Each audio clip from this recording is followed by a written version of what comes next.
I'm extremely excited to announce a brand new sponsor for the Behind the Shield podcast, and that is Transcend. Now, for many of you listening, you are probably working the same brutal shifts that I did for 14 years, suffering from sleep deprivation, body composition challenges, mental health challenges, libido, hair loss, etc. Now, when it comes to the world of hormone replacement and peptide therapy, what I have seen is a shift from doctors telling us that we were within normal limits, which was definitely incorrect, all the way to the other way now, where men's clinics are popping up left, right, and center. So I myself wanted to find a reputable company that would do an analysis of my physiology and then offer supplementations without ramming, for example, hormone replacement therapy down my throat. Now, I came across Transcend because they have an altruistic arm, and they were a big reason why the 7X project I was a part of was able to proceed because of their generous donations. They also have the Transcend Foundations, where they're actually putting military and first responders through some of their therapies at no cost to the individual. So my own personal journey so far, filled in the online form, went to Quest, got blood drawn, and a few days later I'm talking to one of their wellness professionals as they guide me through my results and the supplementation that they suggest. In my case specifically, because I transitioned out the fire service 5 years ago and been very diligent with my health, my testosterone was actually in a good place. So I went down the peptide route and some other supplements to try and maximize my physiology, knowing full well the damage that 14 years of shift work has done. Now, I also want to underline, because I think this is very important, that each of the therapies they offer, they will talk about the pros and cons. So, for example, a lot of first responders in shift work, our testosterone will be low, but sometimes nutrition, exercise, and sleep can offset that on its own. So this company is not going to try and push you down a path, especially if it's one that you can't come back from. So whether it's libido, brain fog, inflammation, gut health, performance, sleep, this is definitely one of the most powerful tools in the toolbox. So to learn more, go to transcendcompany.com or listen to episode 808 of the Behind the Shield podcast with founder Ernie Colling. This episode is sponsored by Team Builder, yet another company that's doing great things for the first responder community. As a strength and conditioning coach myself who also trains tactical athletes, dissemination of wellness information is one of the biggest challenges. Now, Team Builder is the premier strength and conditioning software for tactical athletes, and there are several features that really impress me. Firstly, there is a full exercise library, so you, the personal trainer, does not have to create that within your own department. Secondly, you can send out programming, but also individualize, which I love. So you blanket program for everyone. Now you can tweak based on someone's injury, someone's need to maybe drop some body composition, rather than having to write a program for every single person on their own. Team Builder also allows you to build custom questionnaires to collate health and wellness data. It integrates with wearables. And I think one of the most important things is obviously it tracks. To me, it's imperative that we as a profession start tracking our people from day one and then over the full span of their career, therefore catching potential wellness issues and injuries before they happen. Now, if you want to try Team Builder, they are offering you, the audience of the Behind the Shield podcast, a free 14-day trial to experience all of the features. And if you want to take a deeper dive into Team Builder, listen to episode 1032 with Melissa Mercado, or go to teambuilder.com. And I'll spell that to you because it's not as you'd think, TEAMBUILDR.com. Welcome to the Behind the Shield podcast. As always, my name's James Gearing, and this week it is my absolute honor to welcome on the show veteran firefighter and paramedic Keith Hanks. Now, in this conversation, we discuss a host of topics, from Keith's early life, entering the fire service at a very young age, the loss of his first wife in a tragic car accident, his powerful mental health story, post-traumatic growth, his book, Alan, A Firefighter's Journey, and so much more. Now, before we get to this incredible conversation, as I say every week, please just take a moment, go to whichever app you listen to this on, subscribe to the show, leave feedback, and leave a rating. Every single 5-star rating truly does elevate this podcast, therefore making it easier for others to find. And this is a free library of over 1,000 episodes now. So all I ask in return is that you help share these incredible men and women's stories so I can get them to every single person on planet Earth who needs to hear them. So with that being said, I introduce to you Keith Hanks.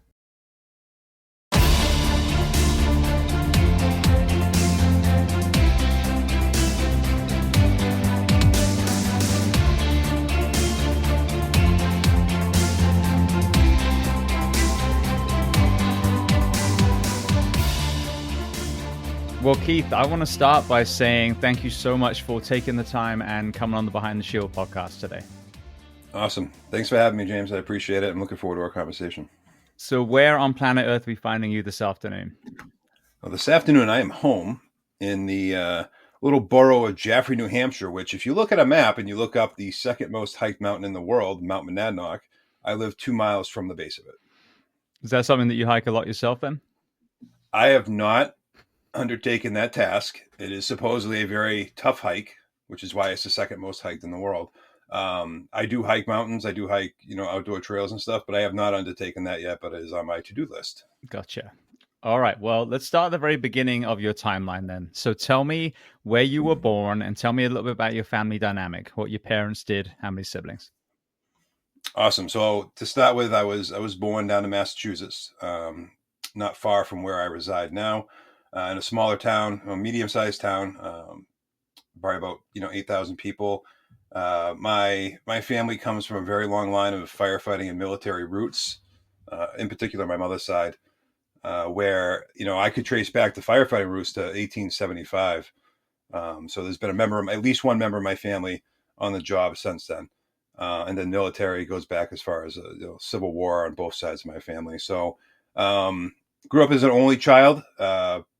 Upbringing was a little disciplined, to say the least, given where the family came from. I always joke that I was potty trained at gunpoint, which is funny to joke about now, but it was pretty strict. There wasn't a lot of emotion. The dynamic was pretty pretty strong with kind of suck it up. We don't cry. You're a boy. And my parents separated when I was very young. They separated when I was about 3, got divorced by the time I was 5. My dad was out of the picture by the time I was 5.5. And my childhood was extremely rough and riddled with all forms of abuse, including sexual abuse and psychological. I got bullied in school a lot. So I kind of went through a lot as a kid in sort of a cliche broken home, if you will, which sort of sets the stage for stuff later on in life. Well, before we dive into that, because I think this is an important conversation, what happened before we put the uniform on is a very under-discussed element of first responder mental health. But huge. When you've learned about the generations prior that were in the fire service, what are some cool stories that you heard, whether it was the apparatus, the gear they wore, the calls that they were on? It was a lot of different stuff. And, before I got on, leading up to the time I got on, most of the members of my family all had the long coats and the hip boots. They had their what they called night hitch at the time, because they only wore it at night, the turnout pants. But there was the department my family was on, all had the frontline engines were all rear step, like true rear step, like on the tailboard, canvas cover over your head in the winter kind of shit. And, there was all sorts of stories. It was me witnessing my family, in particular my uncles, riding off to a fire on the back of these things. Lots of like heroic, without saying hero stories. But I remember growing up hearing a story of I had 3 uncles on my mother's side.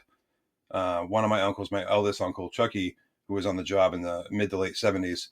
There was a mob related hit at one of the pizza shops in the town where they Molotofed the joint because someone didn't pay their grocery bill or something. I don't know. And they were wearing hip boots at the time. It was February. It was very cold. It was, like subarctic because it's New England.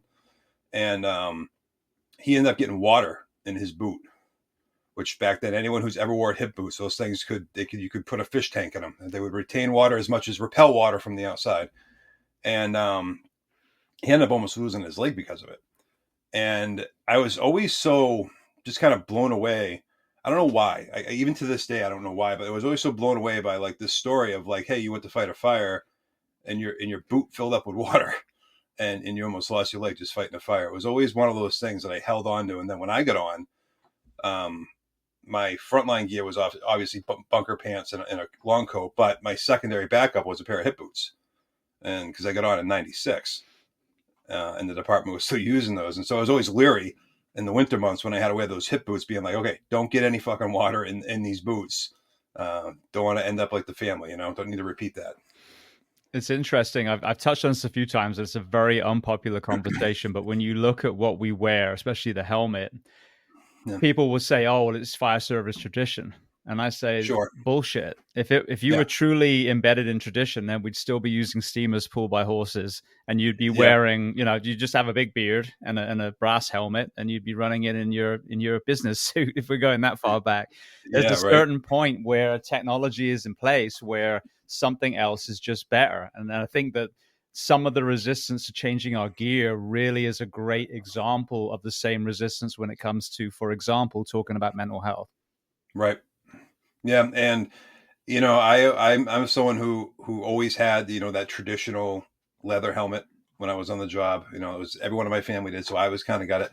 But as time went on, I realized that, you can be as traditional as you want, but at some point you got to think about safety and functionality and everything else. And now these days we have we got all the carcinogens they're putting in our gear, and it's just crazy. Traditionalism going gets you so far, and in this job, if you don't change, then you're setting yourself up for a failure. Absolutely. Well, I've said there's tradition and there's history, and what we wear is clothing. It's PPE. So that's not tradition. There's nothing traditional about this type of helmet or these type of boots. That's literally what you're wearing. And you don't see the Navy SEALs wearing tin helmets. There's a reason for that, because they want to be the best at killing the enemy. We want to be the best at killing the fire. So to me, that kind of distorted mentality is stopping you from being a better firefighter. Tradition is courage and teamwork and selflessness and camaraderie and service. Though that's tradition in the fire service. The other things are clothes. Exactly. And I agree with that 100%. Say all that was embedded in me from birth, pacifier on one hand, 2.5-inch nozzle on the other. I just grew up around the firehouse, and it was just all these stories of quote unquote tradition and like you said, the brotherhood and the camaraderie and all that it was the good points of my childhood growing up was all the stories and being around the firehouse. So I hold on to those. Absolutely. Well, what about with this 2024 lens that you have now, when you reflect back on some of your family members that were in this profession, did you see either the physical impact of the job and or the mental health impact? There was both. Yep. There was alcoholism in both sides of my family, in particular the side in my mother's side with the job. And then, you pick up back then, you just kind of played it off as, oh, this is just my family. This is the dynamic, whether it was the anger, whether it was the lack of emotions, whether it was, the overzealous discipline, whatever it was, you just, as a kid, you just play it off as this is just my life. Every kid must go through this, even if their family isn't in the fire service or the military, they must go through this. Looking back on it, I know it was definitely different. But in particular, the physical part took its toll on my family. One of my youngest uncle, who's only 10 years older than me, he was on the job for just about 30 years, and he ended up getting cancer twice, all job related. And my other uncle ended up getting a form of emphysema caused by his time on the job as well. So just on, and never mind the, weight loss or gain or knee and back injuries that everyone had, bad backs, bad shoulders, and all that. I mean, that was just riddled through my family. And you always just attribute it to old age. But then as you get on the job and you do it yourself and you hit 30 and you're like, wow, I'm a beaten horse. And I'm in pretty good shape. You realize that a lot of things that you weren't paying attention to as a kid, that you were like, holy crap, my family's the firefighters, all this, that a lot of it was taking its toll, both mentally and especially physically, but both really. Yeah, it's definitely amplified. I've made this comment a lot. We had this conversation where it seems police, fire, EMS, there's a pretty solid acknowledgement, even though there's been no real studies, that a lot of us will pass away within 5 years of retirement. And I think what makes that even more scary is if you think about the men and women that stand on the grinder, on the drill ground, the first day of whatever academy, arguably that's some of the most resilient, fit men and women of your community. So they should be living a lot longer. They should be in much better health at 30, at 40 years old. But Right.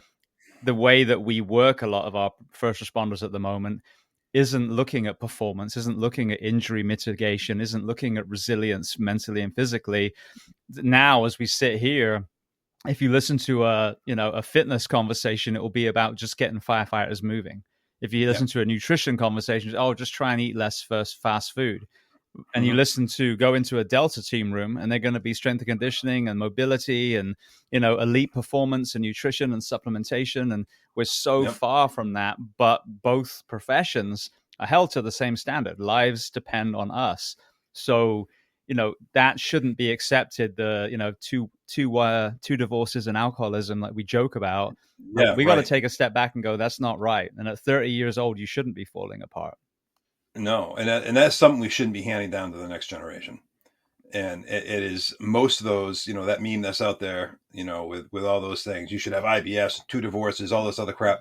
The only part of that list that's actually true is, you should have a pretty dark sense of humor, because we see some pretty dark shit. Absolutely. That's the only one that's probably not changeable. All the rest are within your control if you actually take hold of it. And going on what you were talking about with, like, the after retirement, dying within a very short period of time. One of the most interesting conversations I ever listened to was at a conference that I was keynote at outside of Boston. And there was a cardiologist that was there. This was through first responder conferences with Sean Thomas. There was a cardiologist there. I can't remember for the life of me what his name was, but he was speaking about the studies and the research they were doing regarding police officers and firefighters and dying after retirement, after anything more than 15 years. And basically what he said was cops were dying within they had about 2 to 4 years, a window, an average of when they were dropping after. And firefighters were about 3 to 5. Not a huge window. And the study they were doing, it wasn't the fat guy. It wasn't the 300-pound guy that was dying. Not all the time. There's these other markers in our cardiac system, apparently, that aren't picked up on your normal. They don't test for because of insurance reasons. They don't check for when you go in for your routine checkups. When you get older and you start having cardiac exams, they don't check for them because of something to do with insurance. Well, these things are hidden in some of the most physically fit people. And they're finding with this study that it isn't just, Mr. 350 pounds that's no longer getting his, 5,000 steps a day at the firehouse. It's the guy who's got a, 6% body fat, who's been doing, 400 push-ups a day since he was 22. That's dropping because of these markers that have a tie to, the long-term stress we're being subjected to and not being taught how to correctly handle. And it was just a very interesting conversation. And for the life of me, I wish I knew his name. Yeah, it's fascinating, but it just aligns with what I talk about a lot these days. And I'm not saying that I'm an expert, because I'm not. I just interview the experts. But when you listen to what happens when you don't sleep on everything, physical health, mental health, injury, all the things, it's everything. So if you think about it, and I was, the same, and I'm sure you were too, you're a driven firefighter. So, you're working all these hours that they're putting us through, but you're still making sure that you work out, and you're still pulling hose and climbing the aerial and doing extra classes on the side, and, tech classes and VMR. And that's that load that you're adding to be the best first responder, but you're not getting the rest and recovery that an athlete would have to offset that. So it's like the rock hammer in Shawshank. It's just slowly chipping away. And this is why I always say firefighters don't die of one thing; they die of everything. Whatever that weak link is, it's the susceptibility to cancer, it's the mental health spiral down, it's the catastrophic back injury, whatever it is, that will get you. So this is why they say, it's always the fit people that get hurt. Yes, there's science behind that. If you take your job seriously and you train and you don't get the rest and recovery, ultimately you will get hurt, and you could even have some arrhythmia or some terminal event. Exactly. And I think upon the mental health aspect that we're starting to chip away at now, I think sleep is right up there, if not the most important subject that needs to be spoken about in the first responder roles, but particularly fire and EMS, because we work longer shifts and we sleep, quote unquote, sleep at the stations and whatnot. They need to harp on it, and they need to do better with these schedules. And and making it so these men and women are recovering in between. Absolutely. Well, you mentioned about, all the different abuse areas that you were exposed to. As I touched on before, one of the things that's really sad is a lot of us, when we get into the profession, they assume that we're a blank canvas and, oh, you got PTSD because you were on that call with that, Sure. decapitated 3-year-old or whatever it was. Yep. But so many people I know, especially people that went to an extremely dark place, there is a lot of trauma in their early life. And when you start unpacking it, if you've got sexual abuse, or you just simply, one parent left, when you were 5, and you're like, well, why am I not good enough? I mean, all these Mm-hmm. different areas that compound. It's an extremely important conversation when it comes to anyone's mental health, especially in a profession where then you're going to be exposed to shift work and trauma and all the things. So when you look back now, what were the different kind of death by 1,000 cuts? What were the traumas as a vulnerable little child that started compounding and already fracturing your foundation before you put the uniform on? There was a lot, there was a lot. And when, I ended up writing my book, Alan, I spent the first 3 chapters before I even get to age 18, because there's just so much. And I did that for a reason. And you just touched on it, that so many of us in the first responder world have, unresolved, specifically childhood trauma that we carry until we get to the job. And a lot of us end up on the job because we want to help the next person. And it's not just, hey, I want to be a fighter because I want to help people. We specifically want to help people because of what we went through and no one helped us. And for me, a lot of what I went through there was a lot of psychological warfare in my household, in particular with my mother, who was very upset after my father left.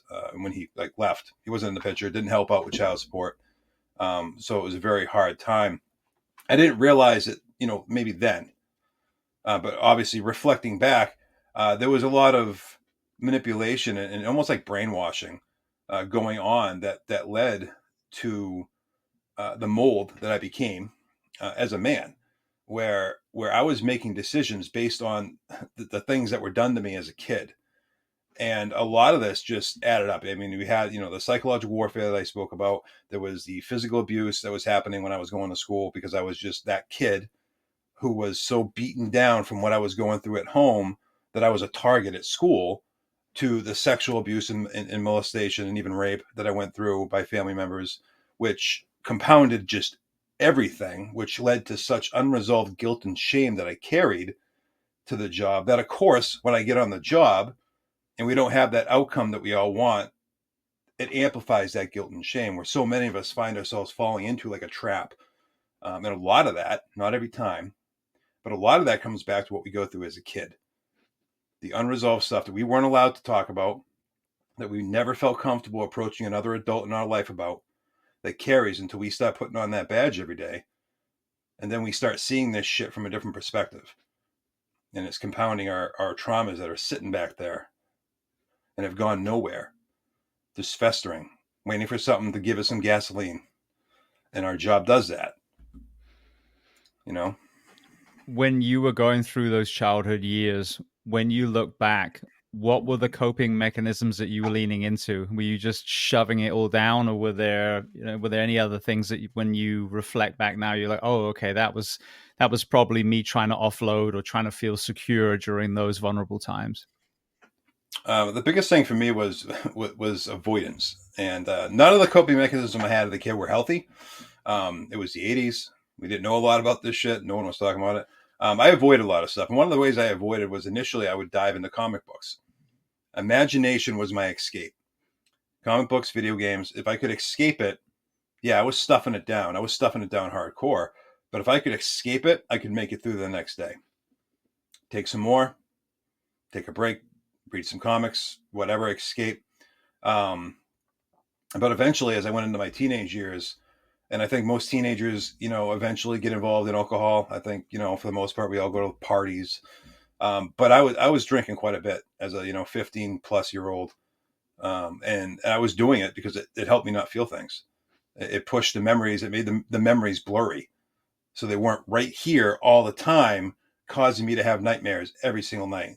When I drank as a teenager, 15 to 18 or whatever, I was able to relax. I was able to not be that abused kid for a couple nights. So none of the coping was healthy. I had a very small circle of friends to which when I was with, I knew I was, safe. But a lot of that, especially again, those teenage years, they encouraged the drinking. And obviously it wasn't for the best reasons, but it did give me a break during those years. What about sports and exercise? What were you playing and doing when you were in the school age? I tried football, and I say this as kind of a joke, but it was a little too touchy feely for me by the coaches. There was a lot of ass grabbing that I didn't approve of, and it kind of set me off because of what I had been through. And so I didn't really do sports. I wasn't a sports guy. I was very tall. I'm 6'5". I wasn't obviously this tall when I was in like middle school, but I was probably top 5 kids in my school for height. And I was always, hey, play football, play basketball. And I was like, no, no. And I was never encouraged from home to do it. So I just stayed with my nerdy friends, so to speak, and buried my head in comics and video games. And once I was able to escape my house in a form of having friends with licenses or me getting a license, that's what I did. I just avoided being home in order to get away from it. Now, I know that the fire service wasn't your initial career goal. So talk to me about the culinary world and what ignited that flame. So I had my mother's mother was very much the food person in my family and my life because I spent most of my time there. And she could cook just about anything. She was French Canadian and Native American for the most part. So she had a lot of like traditional meals that she said. But I learned how to cook from her from a very young age, like 7 or 8. And I just loved cooking. I loved cooking, and because of my family having such strong firefighting roots, we all could cook. Firefighters is one of the many probably that the fire service has on the police force is that we can all cook.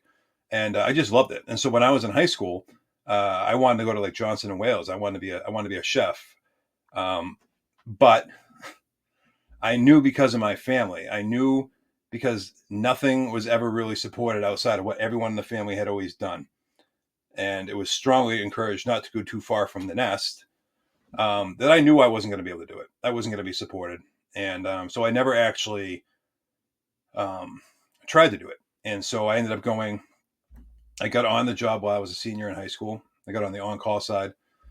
And when I graduated, I went to a college for fire school and ended up getting my degree, and just kind of forgot about culinary school, but still was the guy who could cook on shift, and ended up learning to cook better anyway. But yeah, I ended up not pursuing culinary school.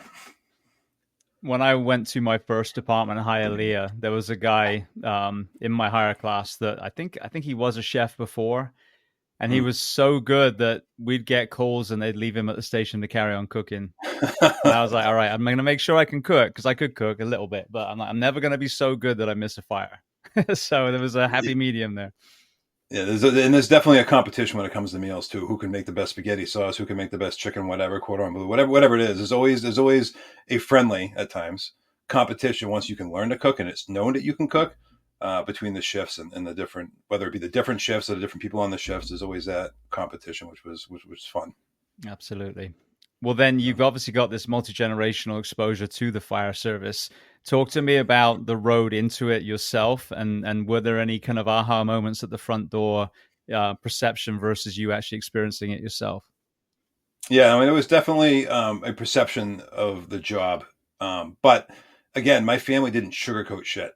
I mean, they were as blunt as I tend to be. I'm just more honest, and they didn't hold back on what the job was, but I definitely had this a different view of what it was. And so when I I got on with 2 of my family members still on the job, one of which ended up being one of my lieutenants. And I definitely had this idea of what it was. And as soon as I started experiencing the job, going in the fires, being at medicals, seeing bad car wrecks, seeing the loss of life, firsthand myself, it wasn't so much a surprise as it was almost like a filter was removed. It was just taken down, and I was like, oh, okay, so this is how bad it really can be, or how good it can be, depending on what the scenario was. And I just immediately fell in love with it. And it sounds to those of us on the job, that doesn't sound weird at all. But for a layperson to sit there and be like, oh, so you started seeing people dying and them losing everything they own and blood and carnage, and you fell in love with a job that has that. And yes, I did. And a lot of that comes down to what I had already experienced as a kid. I knew walking on that job. I mean, I was a black cloud. In the first 6 months I was on, it was a lot of stuff that happened. And I knew seeing this stuff, seeing even classmates that had died in car accidents. Like I knew that this job wasn't going to have anything that I had already been on. There was nothing this job could hand me that could top the horror of my childhood. I knew that some in the back of my head, I knew it. And now, like reflecting, 20, I know we're in 2025, but 2024, 2025, I've talked to other men and women who have been on the job and who are open about their PTSD and their traumas, who are also open about their childhood. And they're like, no, I knew, I didn't care. If I was going to die, I was going to die. If I was going to see this, I was going to see it, but I had nothing on my childhood. And a lot of that is how I kept going, because that lens was removed and I was seeing the shit firsthand, at times, a lot of it. And I didn't think it was affecting me at the time. Looking back, it was breaking me down pretty hardcore, and it was starting to set the stage for what was coming, into my 20s and 30s, and all the other stuff that I was lined up to receive. When you look back now, I said 2024. I totally forgot we're in 25 now. With the That's 25 right. lens, I just had some conversations with people recently. I got into the fire service when I was 26, I think I was, so a little bit later. And you look at law enforcement, usually it's 21. Mm-hmm. What is your perception now of a 16, 17, 18-year-old going into the fire service versus maybe waiting until they're 21, had a little bit more life experience, allow that brain to develop a little bit more? I think it's a big deal. I know scientifically they say that, especially men, that we don't stop maturing or growing, and developing until we're like 25. And it's like a double-edged sword. We already have issues with staffing, right? We already have issues with getting people in the door. And I don't ever, at least not anytime soon, foresee the fire service changing from allowing 18-year-olds and in some areas, 16, to be on the job. However, having been an 18-year-old and having to go to a fatal fire and then the next day sit in the math class and take a test and try to focus on, I can tell you right now that shit fucks you up. And you do it, you get through it. And I'm not saying that people can't endure and show resilience in the moment, but you don't quite understand what it's doing to you as a young kid, especially a kid who is engaged in kid activities like school, starting college, still living at home with mom and dad, whatever it is. It affects you in ways. And I truly do believe that, yes, if there was a possible way to keep staffing at the level it needs to be at, they should push to make it so you're older before you can get on any of the first responder jobs. EMS, fire, police, dispatch is one of those things that is sort of a gray area with the age, but really any of the pillars. You need to be a little bit older, a little bit more mature. You need to be sure of what is happening to you when you start having these things that you have no control over them happening to you, that the exposure you're getting. You need to be a little bit more sure of yourself as a man or woman. You need to be more sure of yourself, and we're not at 18 or 16. Well, this is what's exciting about this crisis that we're in at the moment is we can turn it around. Obviously, I mean, there's no question now. It's just concrete evidence that it's not the job, it's the working conditions that young people don't want to work under. Because they now, like when we were working, when I got first hired, which was a few years after you, it was just, sooty faces and saving babies and, all the things. Well, now it's divorces and cancers and suicides and overdoses, as well as all the hero shit. But what you're realizing is the hero shit is the job. The other stuff is whether someone in a government building decides that you are worthy of being taken care of or just being driven into the ground. And obviously we've chosen option B almost everywhere, and this is the result. So, but if you look at 20 years ago, how many people tested for this position? A lot of people weren't getting hired till 21 because they wanted you to have life experience. They wanted you maybe to volunteer or just do some other areas first and then kind of build that resume. And then, okay, now, as you said, you're a more well-rounded man or woman. You've worked on Yep. your physical fitness and you've, done some extra fire classes, whatever it is. And now, clearly you want to be a firefighter. It wasn't just, what am I going to do when I leave high school? So by fixing the fire service and putting that bar up again where it should be, I think that then when you've got thousands of people testing, you can say 21. But right now people are scraping the bottom of the barrel, and I'm not throwing shade at anyone that's getting hired today, but the percentages that are being accepted are completely different than 20 years ago. So an exciting thing would be, if we want to really make a dent on the mental health side, is one of the long-term plans to be like, all right, as a profession, we're going to make it 21 like PD, so that we can have these people ready, because it's not fair on them as a child, because I was a black cloud too, to first day have one of my shifts that I had where 3 different people die that same day, and horrifically. And that's an 18-year-old's welcome to the fire service, fucker. Here you go. It's a responsibility of the profession to groom these young people to make sure they are ready and set them up for success. Yeah, and that all comes down to education when it comes to what we do for work. To turn a blind eye and say this job doesn't affect you in some way is stupidity. This is not, it's not true. I mean, it affects everyone to some degree, but it affects others who may be predisposed for whatever reasons. It affects them monumentally. And we, as a career, as a culture, as a community, as a career path, we have to take care of the people who are coming in the door, who aren't at the door yet, who have been in on the job for 20 years. We owe it to all of them, to ourselves, to create longevity, to create that applicant pool, to create that drive that used to be there of people who want to do this job because it is a great job, to have those waiting lists again. Absolutely. I don't think waiting lists exist anymore. I don't think there is a waiting list in the fire service anywhere. No, there's freaking hiring bonuses now. Thousands of thousands of dollars per person, So, and the money is there. I mean, I'm not going to go down that rabbit hole because I talk about it all the time. But if you look at the overtime budget alone of an understaffed department, there is your money for the rest of the shift that you need. It's just that simple. Yeah. So it is. Yeah. Another thing I think that would be interesting to get your take on, that I think we do a huge disservice. We have the MMPI, which is that bullshit, bubble psychological test that we have to take to get in. And I've had many, many people from the psychological and psychiatry world that have said that was never meant to be a standalone test on its own. It's forensic psychology, and use it with a gamut of other tests to create a profile of someone, and certainly not for a first responder. So where I think we have a great opportunity to turn those, as you said, that unaddressed trauma into resilience, into post-traumatic growth, is to put counseling sessions in with probation at the front door. And you can talk about the weather. You don't have to dive deeply, but normalize that mental health conversation so you can start processing some of your earlier stuff, so that you're not walking in with your bag half full already.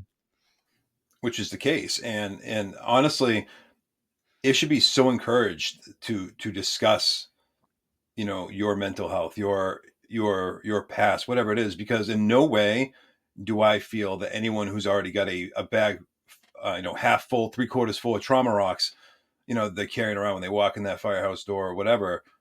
In no way do I feel that person isn't competent to do the job. Matter of fact, in some ways, some of us may be a little bit more competent than others, because our resilience has already been tested, and we've obviously shined through because we're here, and I think it could be such a strengthening tool to allow the conversations to happen right from walking in the door.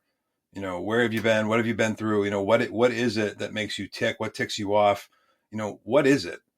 And we open that dialogue, and we start talking about, like we talk about, what used to be referred to as the C word, cancer. We never used to speak about it. We never used to speak about the risk factors with it. And now it's just, we talk about it all the time. We're having pre-screenings. Why aren't we pre-screening for mental health?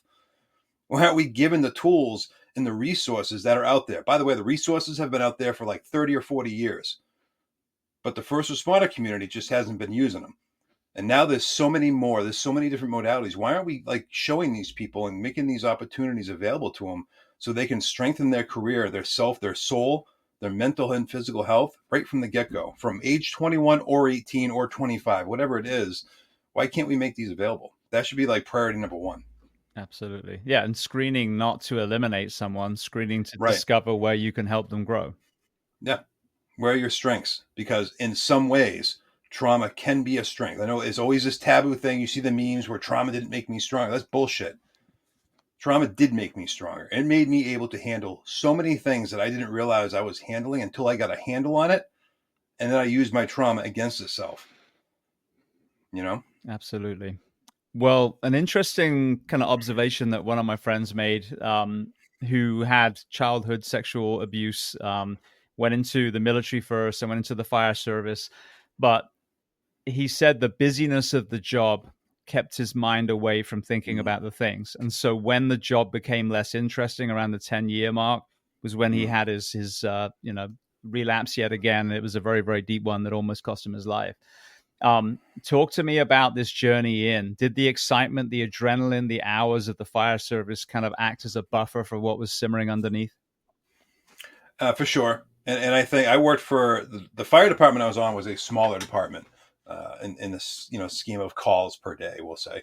But I always worked in privatized EMS in bigger cities where I do 20 to 30 calls in a 24-hour period of time, and the chaos was medicine.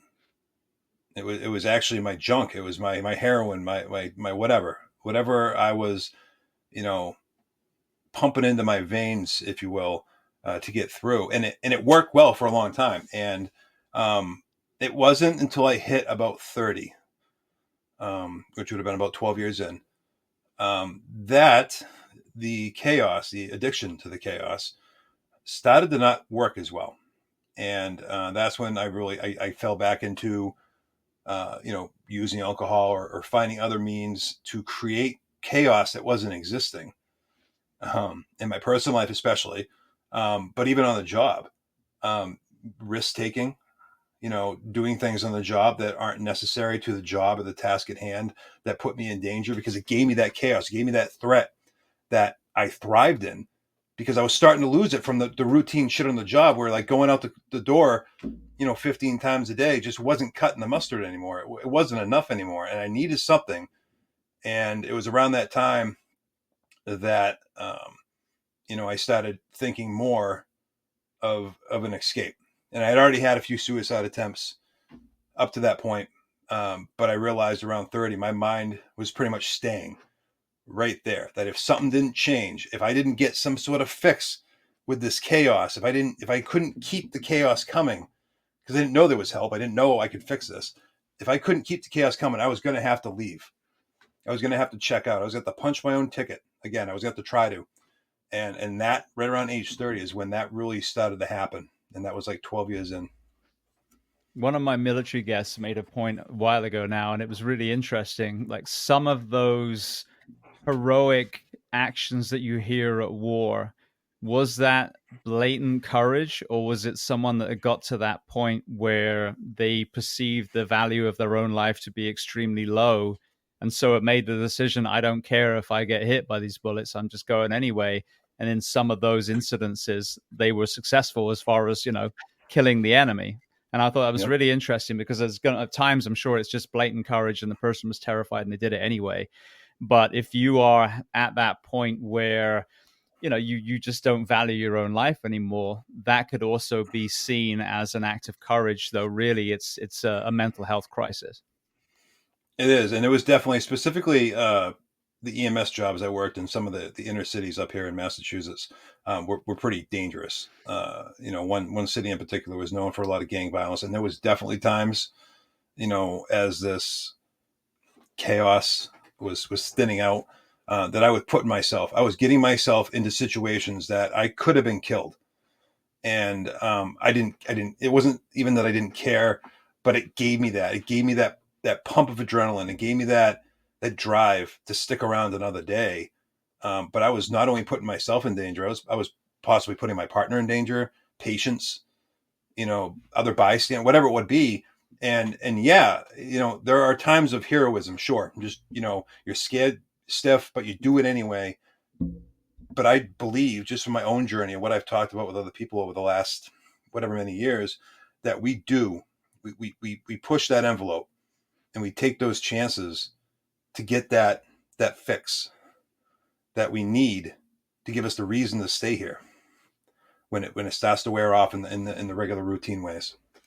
Absolutely. I mean, I saw that even in myself, and not so much a kind of mental health spiral, but the chasing the adrenaline, definitely. And you start off as a rookie and you get a mattress fire and you're losing your mind. Oh my god, this is Yeah, amazing. And then exactly. 10 years later, you're like, if it's not a fully involved building that you have to fight your way even to get to the front door, it was like that wasn't even really a fire. Yeah. And it Or you're was. wasting my time. Yeah. And but it's not like I was complacent as much, but it's kind of like the heroin. It takes a higher dose each time to feel like it's valid. Like, oh yeah, that was a fire worth talking about.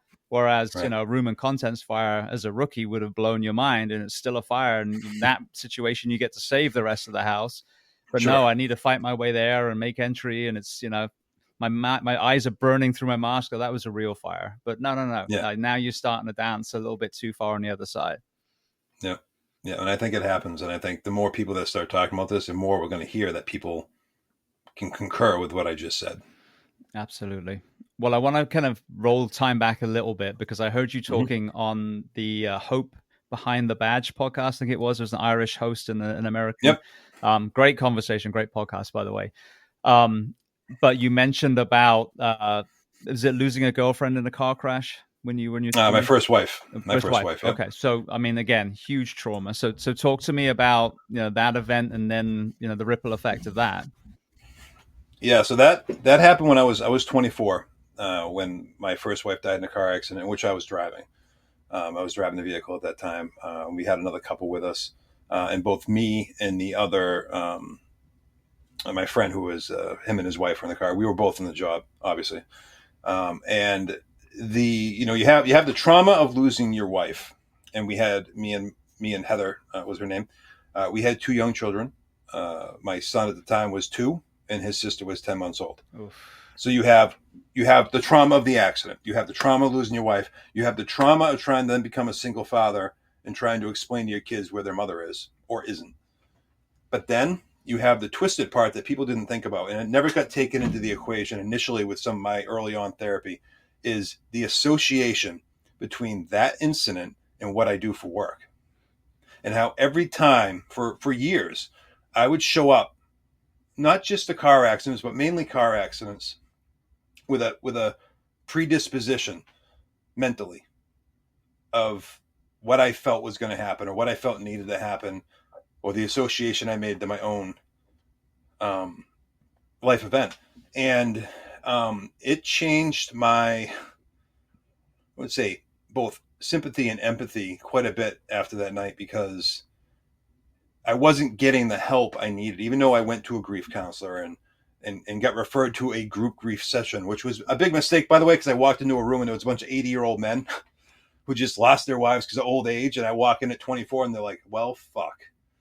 I wasn't getting all the pieces weren't being put together. It was, you lost your wife, you're sad, we're going to talk about that. It wasn't, you lost your wife, you were in a traumatic event, you possibly have a TBI, you're trying to explain to 2 small children, you have a friend who also survived the accident who's dealing with their stuff, and you're a firefighter and EMT, and you're still going out the door 15, 20 times a day. 2 accidents. None of that was taken into consideration. It was just, you lost your wife, you're sad, death is bad. And that was what was focused on. And so all of that, just built this sort of trauma pyramid. And it molded me. It caused me to lose a lot of love for the job pretty early on and at a very young age. And it just kind of continued that way. And I realized later in life, just how much, by the way, at times I was acting or not acting. When you look back now, as far as your children, what were the things that you did well or worked as far as helping them over the years navigate the grief of losing their mother? And then were there any things that when you look back now you would do differently? The biggest thing that I always say I did well was keeping her memory alive and keeping her spirit and her outlook on life as involved in theirs without her being there as I could. Because she was very much a free spirit, These days, she would probably be considered a hippie. And she was just an amazing person. And I did my absolute best to try to keep that alive and in our house. But right after she died, I spiraled into a lot of drug and alcohol abuse. I used a lot of pills, and I made a lot of decisions just to try to get by, that, cost them time with me, cost them eventually, cost them the father they deserved. And that would be one thing. And again, it comes down to the support that wasn't there, the knowledge that, wasn't even being asked for, but I also wasn't sharing, regarding like my past and everything that was coming together. That's the biggest thing. I think back on a lot, that I was like, man, I really wish I had gotten the help I needed, so I could have been the father these two kids needed and deserved, because I wasn't. And eventually, years later, I would end up losing custody of my kids because of, some of the shittier decisions I was making, coupled with other reasons. But they deserve the better father, and my biggest wish would be for there to have been support to have helped me be that father they needed. One of the common denominators that's risen its head over and over and over again, and it breaks my heart because you never really hear it mentioned in the general public first responder mental health conversations, is so many people who have come on the show, have been right there, either stopped by a phone call, a dog, whatever it was, or went through with their suicide attempt, and they lived, and they're Mm-hmm. smashed up, or they're in a wheelchair now, but they lived. Mm-hmm. And pretty much every single one of them mentioned how they felt like they were a burden to the ones that they loved. And this Mm-hmm. totally reframes what you and I were raised on, which is suicide is cowardly and selfish, and how could you, and think of the kids. And you Mm-hmm. realize that through this perfect storm, which you've illustrated perfectly, of all these traumas, some micro, some macro, the brain becomes miswired. And just like you said, that the young boy that grew up in your household, that's your baseline, that's your reality, that's normal to you. The Mm-hmm. kid that grew up in the mansion, that's normal to him. The kid who grew up on some rubbish tip in the Philippines, that's normal to them.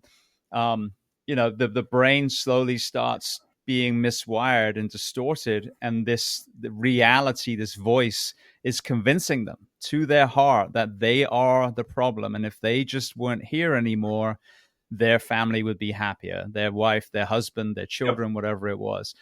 Talk to me, if you had that, about that voice over the few years and the suicide attempts. Yeah, no, there was definitely, that voice was there, and a lot of the burden, perspective comes from the guilt and shame that, any man or woman who's gone through childhood trauma, that is laid upon you, and it's quote unquote inadvertently done, but at other times it's almost like, with abuse, collective abuse. Sometimes it's almost like a cultish mentality. It's like brainwashing. When what you have been through and what has happened to you is your fault. It's being told it's your fault, and so you take that, and it grows, and then you end up meeting more adversity as you go through your life, and you either don't handle it right, or you end up doing whatever it is that causes you to get this, childhood, if you will, but previous guilt and shame to come up, and it's like, of course I'm a burden.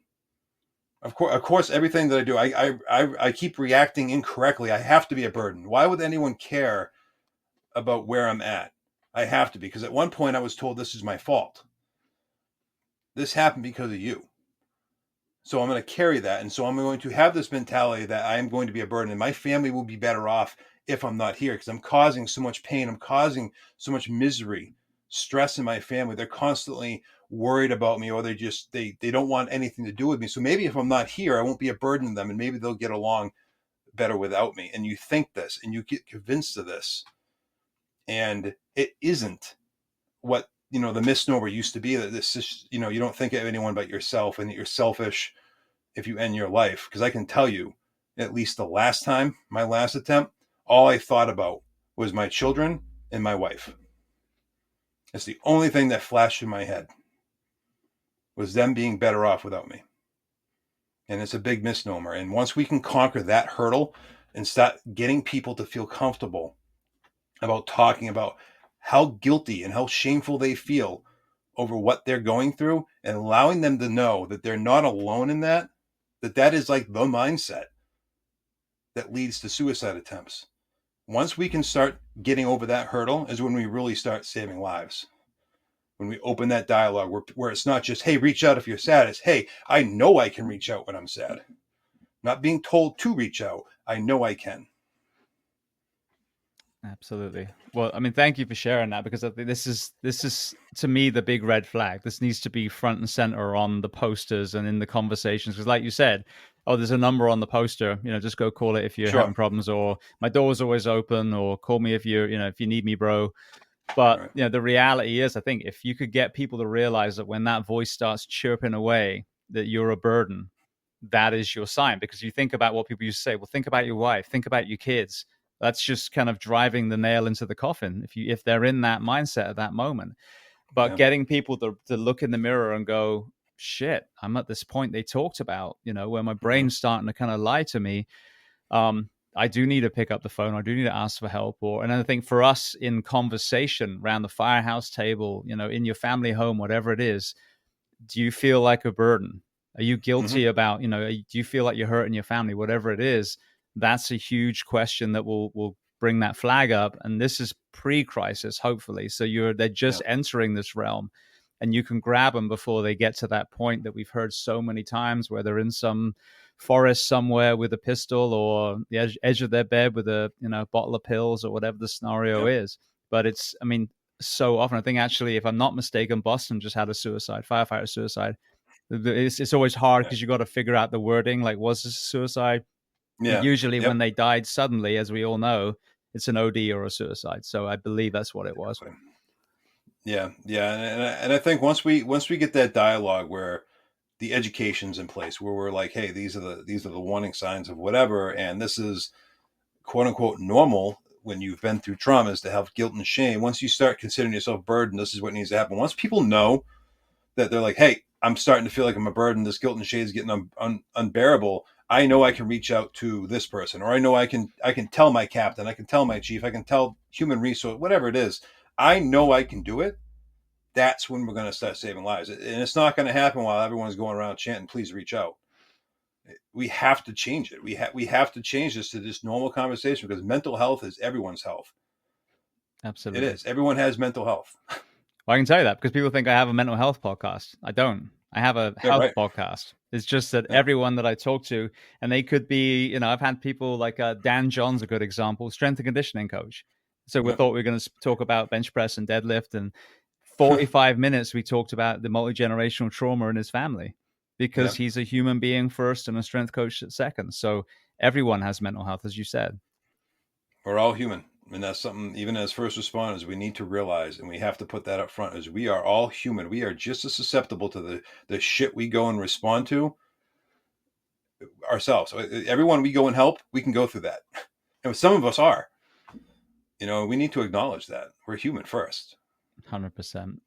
Well, then walk me through, you mentioned that you were up to about 30, you were doing okay. So what did this spiral down look like, and when was your first attempt, or even, ideation?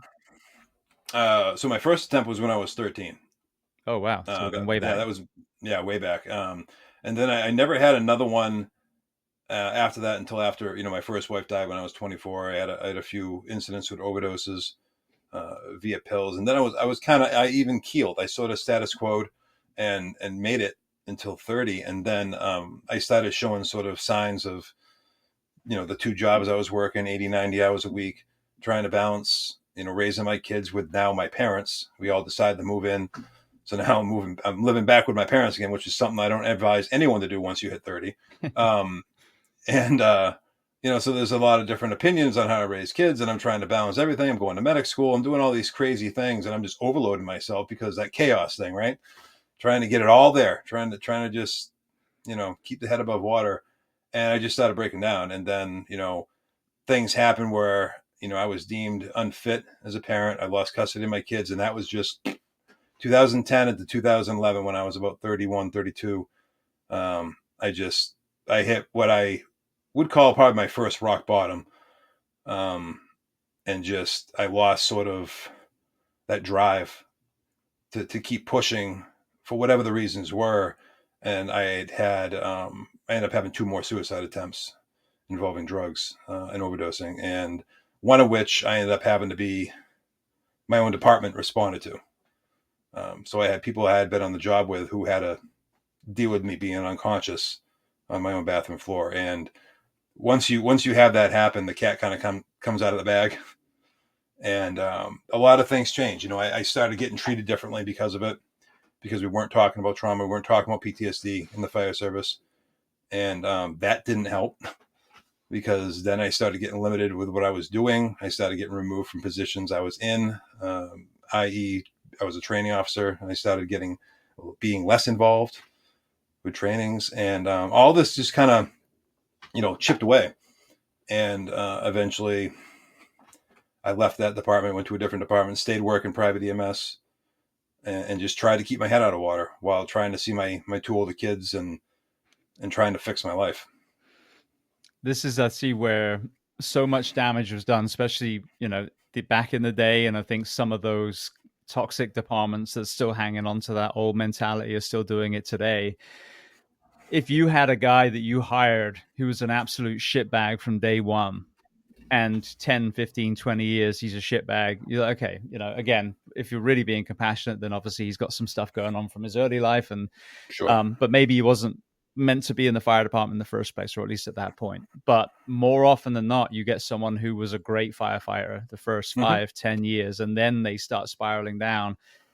And what you've done is you put this uniform on and you've sworn allegiance to this tribe and you've sworn selfless service to this community. And then you start spiraling downwards. You have your own struggles. The most detrimental thing that tribe can do is turn their back on that person. And if you look at it, anthropologically, if out in, ancient man times, if our tribe, expelled us, then that meant death. I mean, you're vulnerable. You're probably not going to be able to hunt and forage enough for yourself, and that's it. You're done. So, in our very DNA, that tribal rejection is absolutely horrendous. And so, whether you're a police officer that got hurt on the job and then just discarded, or whether you're whatever the situation is, that organizational betrayal is another kind of elephant in the room of this conversation. If you have someone who's acting a certain way, we've got to view it with compassion and empathy to a point. I understand the results of certain behaviors, and envelop that person and be like, how can we get them back to where they were, or a new version of who they are, because they were so good for so long. This is just this incident now. But, if you look at the track history of the first responder professions, a lot of people, it's a downward line. It really is. They start off this bright-eyed young man or woman that's madly in love with their partner, and they get married, and now they're getting divorced, and now they're drinking, and then the next thing they've got a DUI, and, the next thing they're being fired, and now they've been cast off. And then we wonder why a lot of those then end up taking their lives, because we're doing the wrong thing. We've got, even if they don't end up carrying on as a profession because they did something that you just simply can't turn your head from, it doesn't mean that the family within the fire service discards them too. Which does happen, a lot. And, after 21 years, when I left both fire and EMS, I mean, that's essentially what happened. A lot of the job, both people and the profession, did an about face. And that still happens quite a bit. It's gotten better, I feel. But when I got off the job after my time, that was happening a lot. There was a lot of people I knew were leaving the job for similar reasons, even if it was like an injury. And it was like, after that glory moment leaves of like helping them with their groceries or helping them with their life, after you get over that hero part of helping that person, it fades away pretty quickly.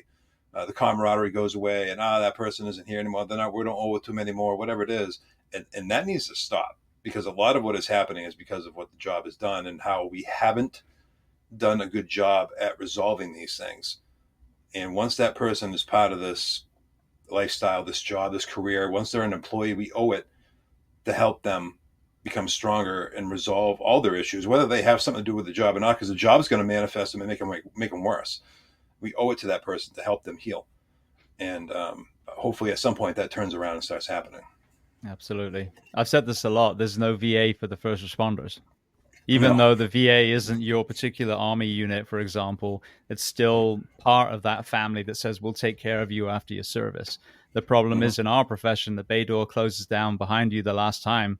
I've said this a lot. If I have a heart attack in the parking lot, I don't even factor in the statistics as a firefighter anymore. So when they say, oh, we lost, 80 firefighters this year to suicide, like, no, you didn't. You probably Yeah. lost 10, 20, 30 times that. But all the retirees where it's really going to manifest, you don't even care enough to see if they're still doing okay. That's a Right. huge problem. Once you're gone, you're gone. Mm-hmm. Yeah. Well, we talked about the burdensome element. It was interesting in the Hope Behind the Badge conversation. You had talked about the equal and opposite resistance to suicide that you experienced a lot, and it was intriguing because it's something that I've kind of hinted at, that beneath all of that distorted, miswired mind is still that voice of truth, that one that Mm. pushes you away from the edge of the building when you're standing too close. So talk to me about that, because I thought that was a beautiful analogy of that desire to live trying so hard to pull you back. Yeah, I think there's the voice of burden, right? And then I think there's also the voice of, well, I guess we'll call it reason. That happens and is in your head when you're someone who has been dealt a hand of trauma and who then ends up spending a significant portion of their day to day in suicidal thoughts or ideation, or even just a not wanting to exist mindset. And there is there is this sort of um, mindset where it's, yeah, I don't want to exist. I'm a burden. But then there's this, but even though in my case, even though I have attempted and it hasn't worked, I am here. And it makes you question in the darkest hour when you're like trying to convince yourself that you need to go, that you need to end your life. There comes this other voice that's like, but you've come so far. You've made it through this. Remember what you told yourself when you were 18, that nothing was going to be worse than what you went through as a kid. That voice pops up and it tells you that.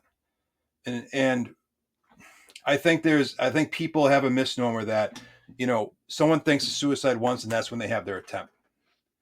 Oh, well, I need to end my life attempt.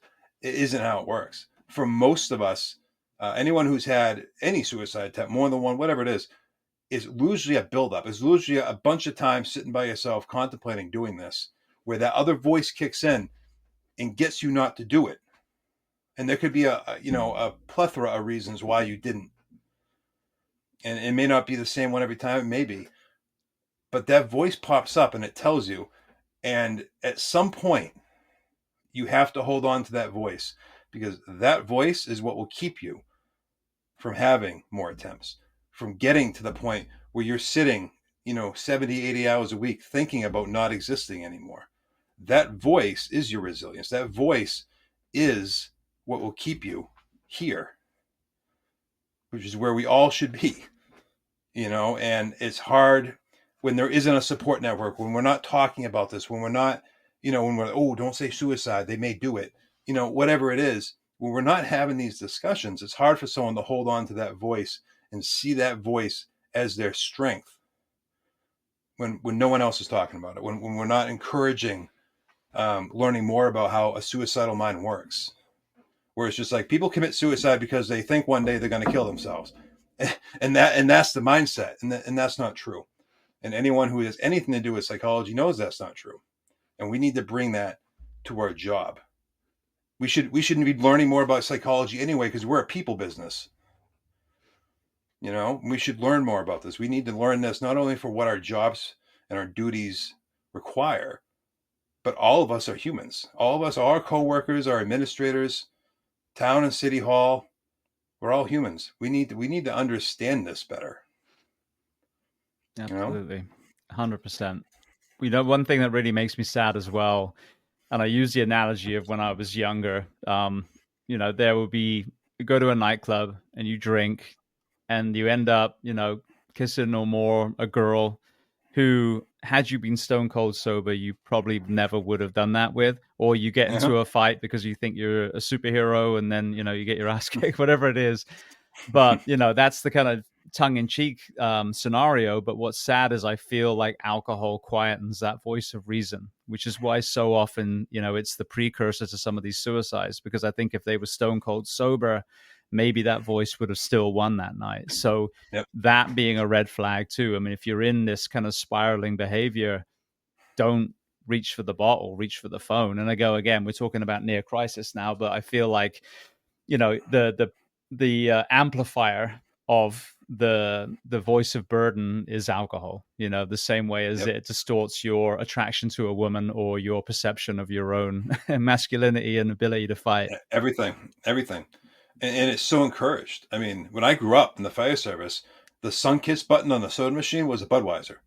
When I got on the fire department, that was still the case. When we were rolling hose, you drank or smoked a butt.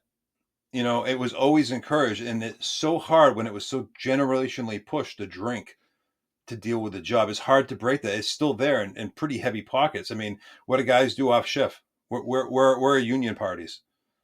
At bars? Yep. There's bars and union halls. It's such a huge influencer of how to deal with what we go through, both on the job and what ends up happening at home. It is go have a beer, go have sex. And a lot of the ways to deal with a lot of the things we are dealing with in not healing from, so many holistic things can sort these out, and most of the things that you need to do to sort out and heal from your trauma aren't very invasive. Most of them can be done yourself. Most of them can be done in the middle of conversations with people, and those are the things that are tools that need to be brought into these fire and police stations and EMS bays and everything, and be taught to people, being like, hey, just like we're going to teach someone how to correctly bench press, we're going to teach you how to do breathing, yoga, mindfulness, whatever it is. What is out there for modalities. All that stuff needs to be pushed, because it just makes sense to give the tools for success and longevity to an employee and a coworker. I mean, that's just death to a career not to at this point. Well, speaking of that, that's a good segue. You find yourself in this most recent suicide attempt. What was the change? What were some of the tools that you started accumulating that worked for you specifically? Well, at that point, my last suicide attempt, which was December of 2019, it was right after the birth of my last child. And I'd been in appropriate trauma therapy for a while at that point, about 4 years. And so I was already learning what I needed to learn years before about everything that I'd been through.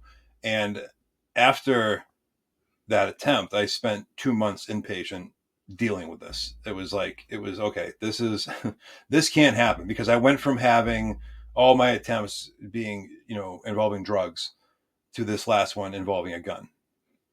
And after it happened, it was like a light went off. It was like, okay, so now we've upped the ante. We are no longer just taking a handful of pills. We're taking a firearm and we're putting it against our head. We have to stop this. And once I realized, and it was the first time in my life I'd ever done it, once I sat with my therapist and we talked out the fact that now 6 times I have tried to end my life and none of them had worked. Never mind all the shit I had been through in life where I shouldn't be here anyway. The stuff from the job, whatever it is. I'm obviously meant to be here. And it sounds cliche, it sounds corny, but it worked. I actually told myself, I'm obviously meant to be here.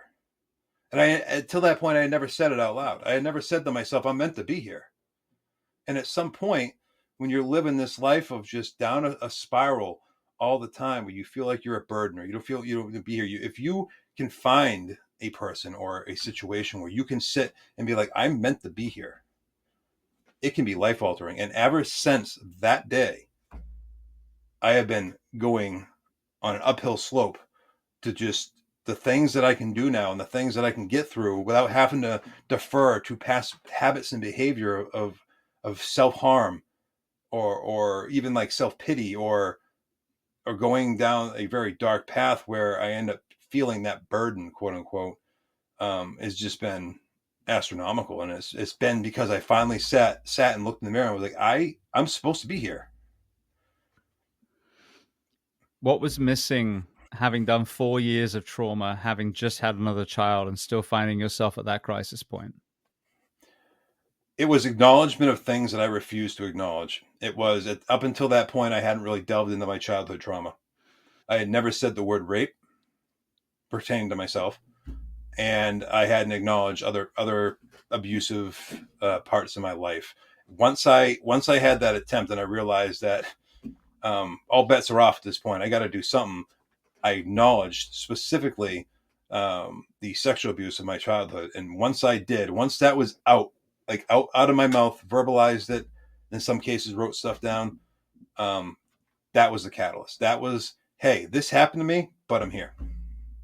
I made it through it. It was horrifying and it's pretty dark, but I made it through it. Did it get reframed as well? Because I heard this was the same guy I was talking about earlier. For so long, they felt guilt and shame. They felt like in some way it was their fault. And then the counselor literally helped them reframe to, no, you were a victim. That is it. You were a victim of a predator. Yeah, that was a big portion of it. That was easily 75% of it was reframing the verbiage that had been in my head for, at that point, 30 plus years, almost 40 years, of it's your fault. You did this. You brought it on. You asked for it. Whatever it is. Changing that verbiage to, you were a kid. You were helpless. No one helped you. Once that shifted, I got the upper hand on at least that trauma. And that was a game changer. And it was all because the therapist changed the dialogue, or helped me change the dialogue. So you're obviously having these, talk therapy sessions with the counselor.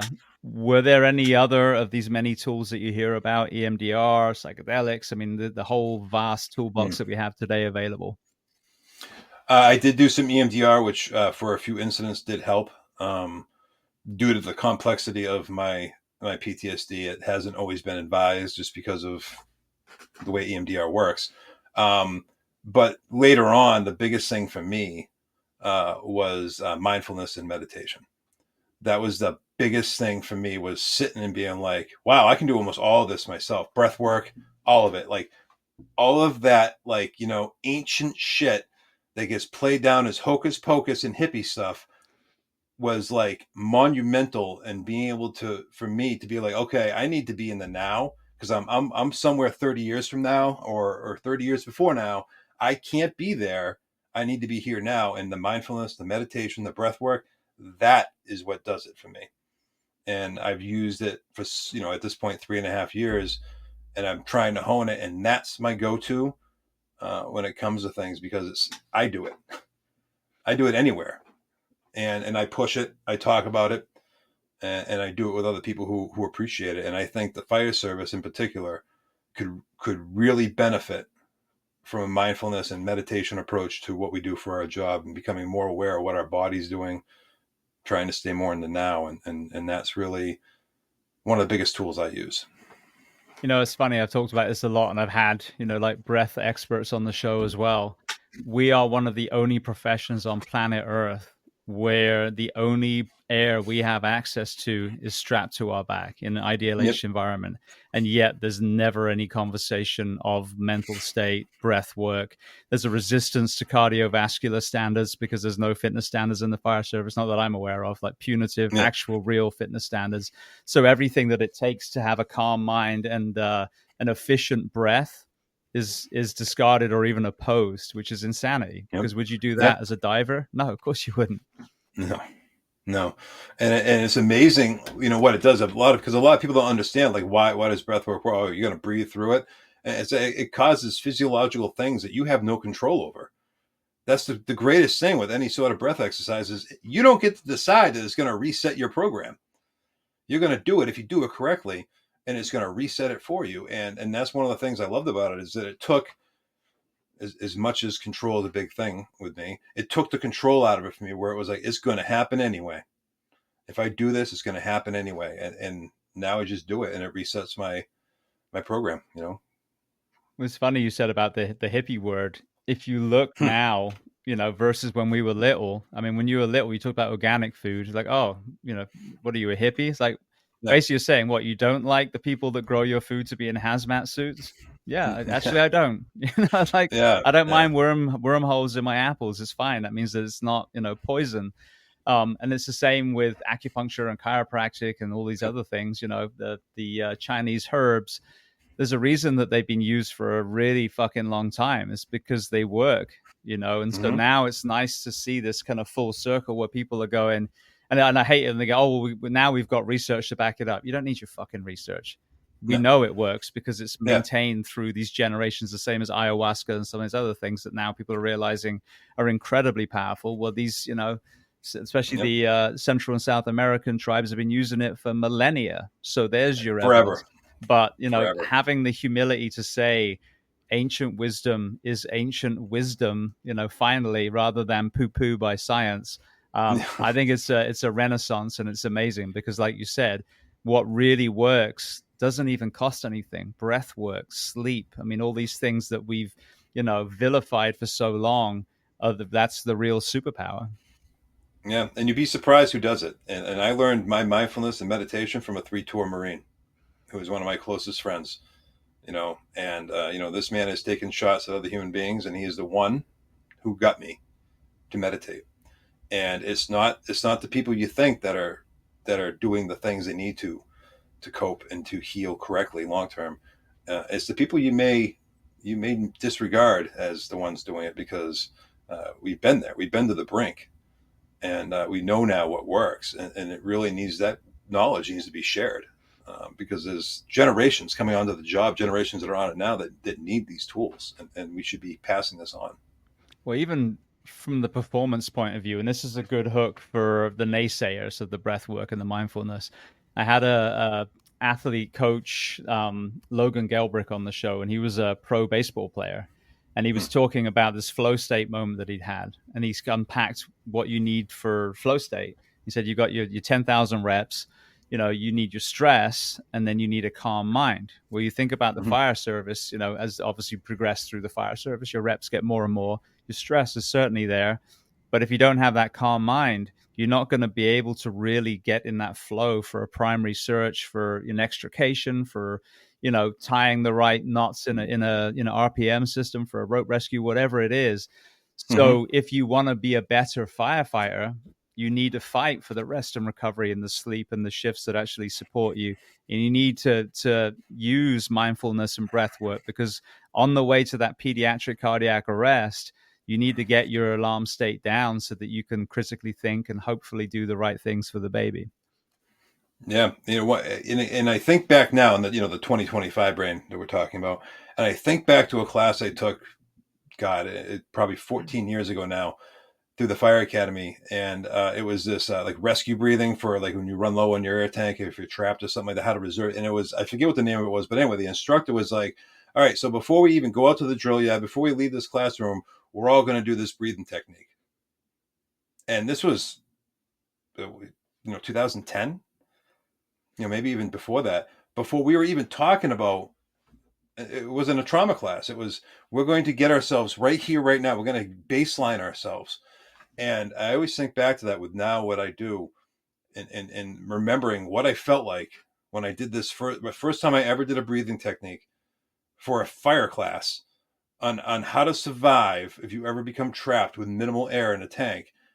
I think back now with what I do every single day, multiple times a day, sometimes 10, 12 times a day.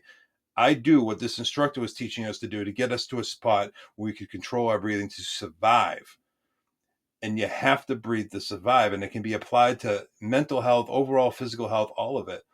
And because I do it now, it's allowed me to stay here, the now, not, ruminate in the past or try to escape to the future, the now. And so many first responders need that tool. They need to be here now, not the past call, not home with the, the soon to be ex-wife or whatever it is.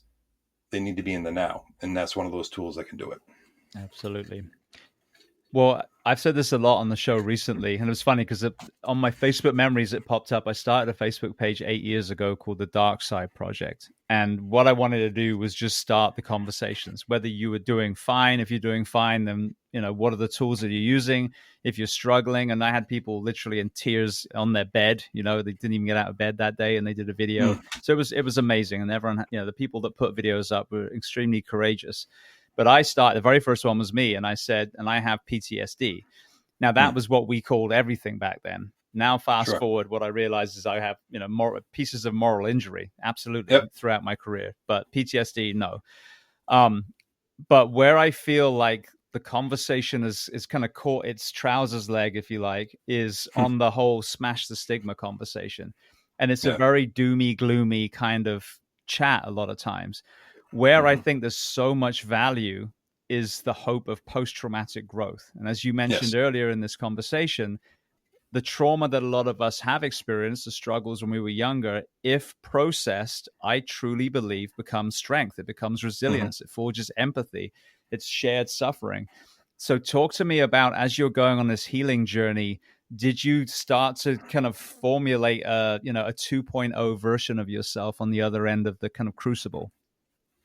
Yeah. I mean, that's essentially what ended up happening was that once I specifically after that attempt and opened up about my childhood and realized, I'm meant to be here and that I survived this and that it wasn't my fault. Once I got the upper hand on my trauma and I realized that I could take it and use it as a strength, that's exactly what I did. I used the fact that I have been. Now I didn't harp on it in a way of, sadness and dark stuff. Like I've been through this, I've been through this, I've been through this. It's all been bad. I've been like, I've made it through this. I've made it through this, and that was the catalyst for the strength building with this whole thing was okay. Well, now I'm on the side where I can look back and be like, I made it through it. I didn't die. I didn't cease to exist. I had some bad days. I refused to get out of bed for a week. Whatever it is. I didn't sleep or slept too much. Whatever what it was. I'm human. And once I acknowledged I'm human and that I acknowledged that a lot of the things that happened were out of my control and weren't my fault, all this became a strength. And I realized that, something, life until the day I punch my last card, until the day that I end up in a wooden box 6 feet in the ground or whatever it's going to be, I'm going to have to get through shit. Life's not going to stop throwing me curveballs. It doesn't get any easier. As you get older, as I'm finding now in my mid 40s, it gets harder. There's all sorts of fun stuff that happens as you get older, and it's not going to stop. You have to bank on that resilience. You have to tap into the shit you got through, the strengths that you are developing because you continue to get through it and you refuse to give up. Even if there's times where you're like, yeah, I just don't want to do this, you're still not giving up. You're still here. If you're sitting here listening to this right now, you haven't given up. You have to bank on that. You have to use that as a strength because that's what's going to continue to get through life as it continues to throw shit balls at you, because that's what's going to happen. It's never going to stop. We have to get through it. There was a sign on a CrossFit gym. I did CrossFit for a long time. And this one gym had a sign that said, "It never gets easier." Nope. And I love that because you're getting faster and stronger and fitter and hopefully more mobile. So you are getting better, but you're constantly pushing that little bit more. And then, obviously, if you really want to break it down, there's high intensity days and low intensity days and rest Sure. days. But, we get the principle. But I think this is kind of, underlines what you just said, is that you're navigating that journey. And I've had friends that have just been through so much. One of my good friends, Dustin Hawkins, I mean, his fucking life story is catapults of shit have been thrown at him and his wife, the last couple of decades. But he's also a beacon of light for a lot of people. He's still carrying on. So I think that's it, is not expecting some Disney utopia when you emerge the Yeah. other side, but just No. realizing that now there's an armor that serves you, not one that you've built around that you're hiding inside, but you've got scars. And I always talk about, the analogy of the Japanese pottery with the gold glue. It's Yes. exactly Yep. it. You are this more resilient version of yourself. Talk to me about the beacon of light element, though, because I hear so many people when they've been through this journey and they are able to talk about, again, as they emerge, how many people come out of the woodwork saying, I've been hurting too. People that they thought were doing so fucking well because we wear Yep. this mask of, fake stoicism, if you like. Yeah. When I first came out, so it would have been right around 2015. I started going public with having what I got diagnosed with PTSD and then all the other elements of trauma. I started becoming very vocal, which back then there wasn't a lot of us being public with it. And so you grow that, you transition at this point almost 10 years.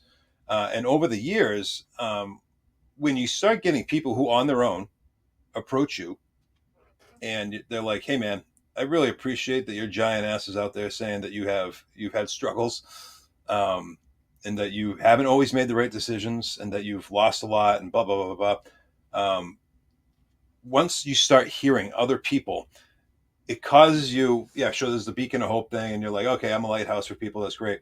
But then, for me, there was moments where I was like, man, I'm giving these people what I wish I had years ago. That other voice, that hey, there's other people going through this, and that for me is what drives me to keep doing this, to keep doing the peer support, to keep doing the advocating, the speaking, the whatever it is I do, is that in as humble as I can say it way, I'm giving people what I wish I had since I was a kid. That voice of it's okay, you're not alone. And I do use my disposition and my size, because not a lot of 6'5", 240-pound men get up on stage and say, I was raped as a child and I made it through it, and now I do this. I do use that to my advantage because other people need to hear it.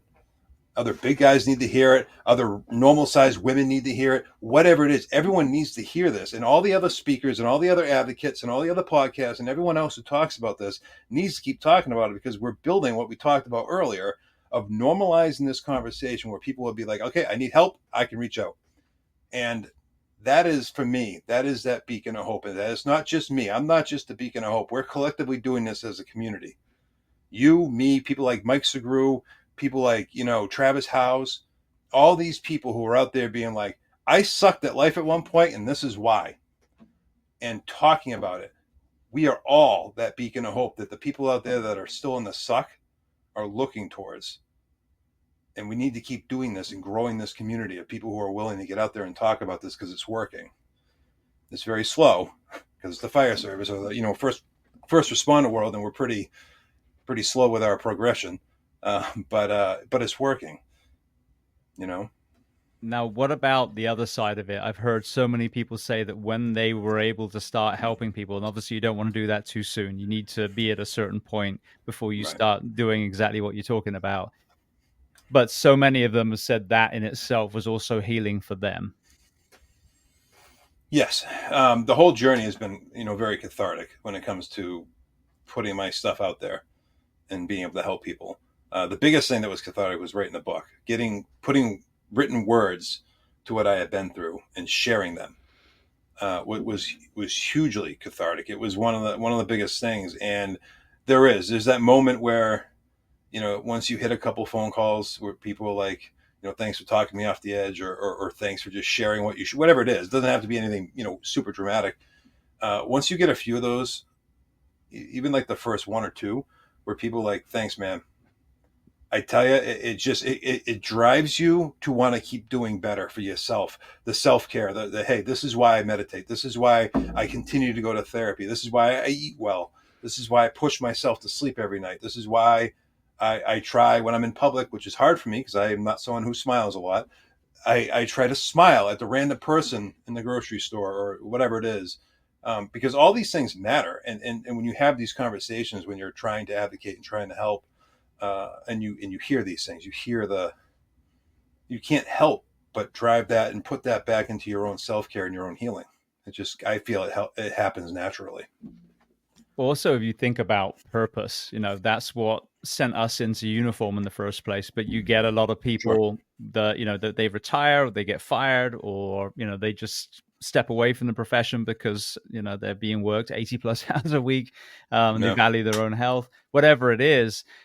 And that identity becomes very dangerous if you just see yourself as a firefighter. And we were never just a firefighter. You were a human being that cared enough to put on a uniform, but the mission stays the same. So what I see the commonalities of a lot of these people that transition out of first responders and military professions that are speaking about this, for example, is I think it's putting that purpose back. Like, oh, I'm still trying to save lives. I'm still trying to improve lives. I'm still trying to help relationships, whatever I did in uniform, but it's just a different costume now. So it kind of, again, the helmet was just a helmet. I'm still able to move the needle on the community's well-being from, writing a book or sitting behind a microphone. So I think refinding that purpose as part of the post-traumatic growth is a powerful tool.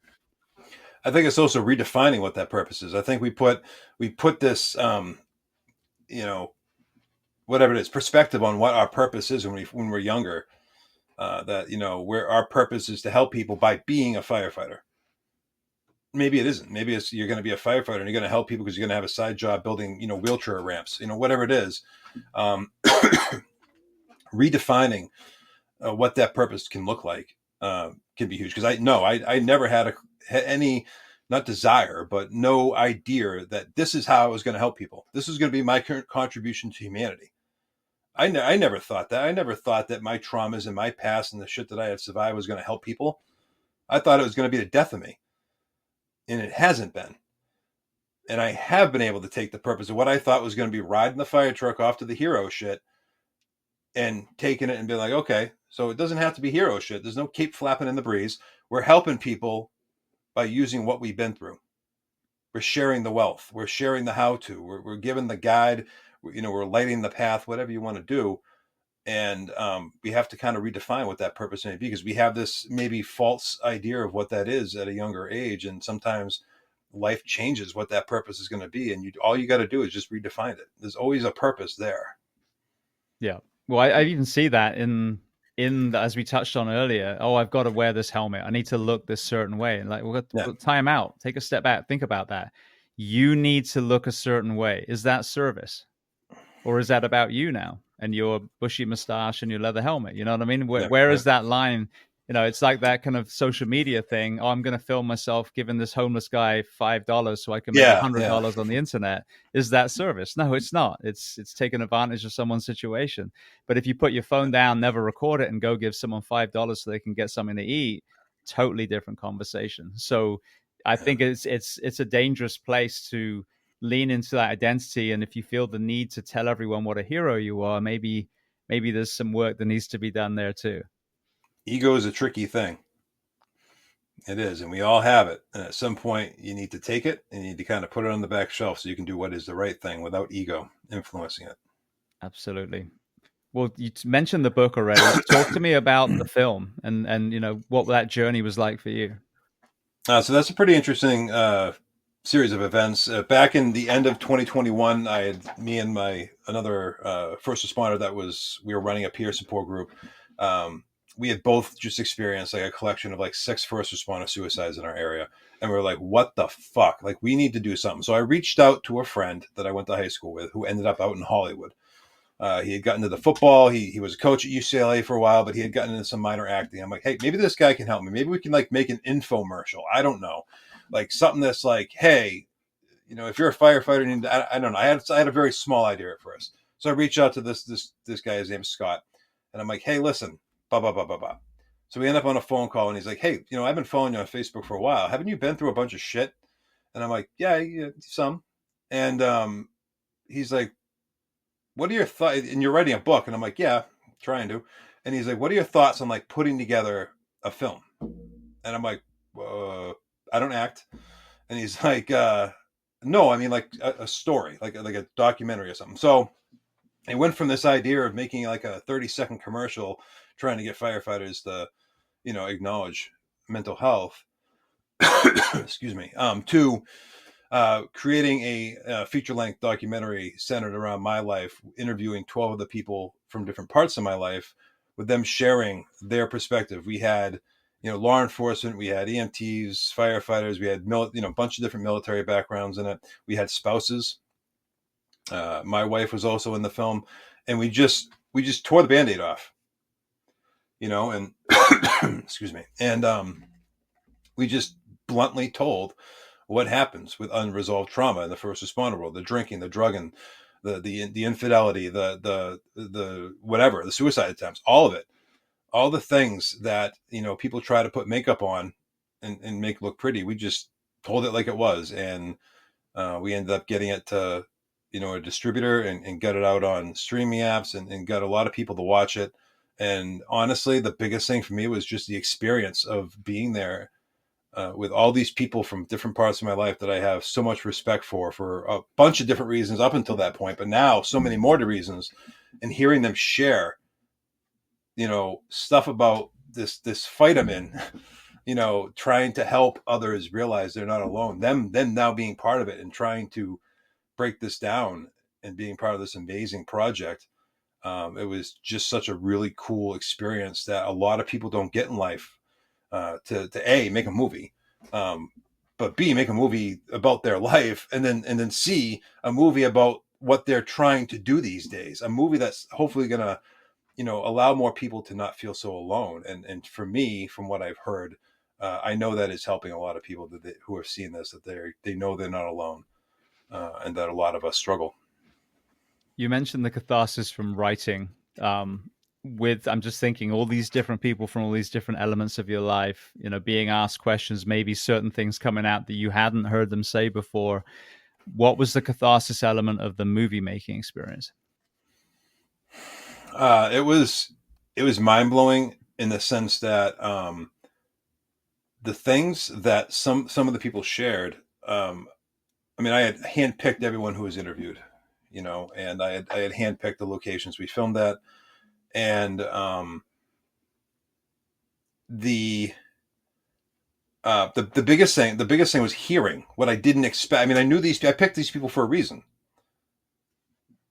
but they went so far above expectations with what they shared and how they shared that I was like, wow, like this is already helping people. It's already helping all of us. And just like cast and crew, if you will, um, there was like 10 people who ended up reaching out for help in the cast and crew, like who started seeing therapists, who started doing more, and they were all like, wow, just being in this moment in front of the camera and sharing this, I realized I needed to get more help, and I started doing this or whatever, and me and my wife are going to couples, whatever it is. um and that was just like, wow, this is the why. This is why. Even if 10 people end up watching this movie when it gets released, I don't care. This is why. And it just gave me such a deeper drive to do more, and to do, um just reach more people. Beautiful. So tell people what the documentary is called and where they can watch that particular film. So the documentary is First Responders in Crisis. It's on most of the bigger streaming apps, and like Comcast and Spectrum TV and whatnot. It's free on Tubi. It's free on YouTube. It's also on Hulu, um, and you can get it at most of those sites. It's a feature length documentary. It's 71 minutes. It is very raw. It is at times hard to watch in one sitting, I've been told, but it is the truth. And um, I've gotten quite a bit of feedback on it, and people have said it's helped them. So I recommend anyone, first responder and beyond, to watch it, especially spouses. Beautiful. And then what about the book? Where can people find that? So the book is out on Amazon, Barnes and Noble, and Walmart online. It's currently in paperback and the Kindle. There is hope to do an audio book. As you know, I have audiobooks are. I mean, I talk all the time, and I've been told I have a good voice for it, but it wasn't initially on my radar. But I have been approached to do it because a lot of people these days apparently listen to audiobooks. It's a thing. I don't do it.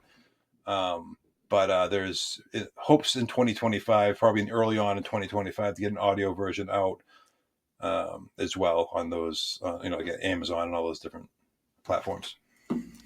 I read my first one, which was a nonfiction, and it was kind of almost like short stories from my career. It's not a biography, and each chapter there's a takeaway. So then it goes to sleep deprivation or obesity, whatever the topic is. The second one I just wrote is really like almost like a historical fiction. The main characters are fictional, but everything you're witnessing is pretty much true.